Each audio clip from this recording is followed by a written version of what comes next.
प्रपत्र C7 वृत्तपत्रे समाजामध्ये व पक्षाच्या संकेतस्थळावर प्रसिद्ध करण्यासाठी राजकीय पक्षांकरता ज्याची उमेदवारी म्हणून निवड झालेली आहे, इतर गुन्हेगारी पूर्वचरित्र नसलेल्या व्यक्तींची निवड का केली नाही अशा निवडीच्या कारणांसहित अशा उमेदवाराबाबतची प्रलंबित फौजदारी खटल्यांसह माहिती यामध्ये देण्यात आली आहे.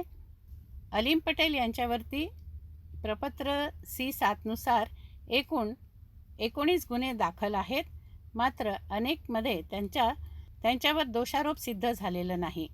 भारतीय दंडविधान 147, 148, 336, 323, 447 सहकलम 135 महाराष्ट्र पोलीस कायदा यामध्ये त्यांच्यावर दोषारोप लागू झालेला नाही, तर न्यायालयाने त्यांना निर्दोष सोडलेला आहे.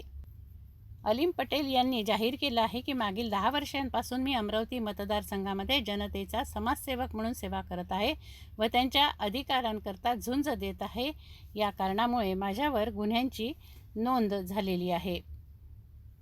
माझ्यावर एकही व्यक्तिगत गुन्ह्याची नोंद नाही. जे काही गुन्हे माझ्यावर नोंदवण्यात आले आहे तर जनतेच्या हक्कासाठी मी शासनाची लढलो आणि त्यामुळे माझ्यावर गुन्हे नोंदवण्यात आले आहेत.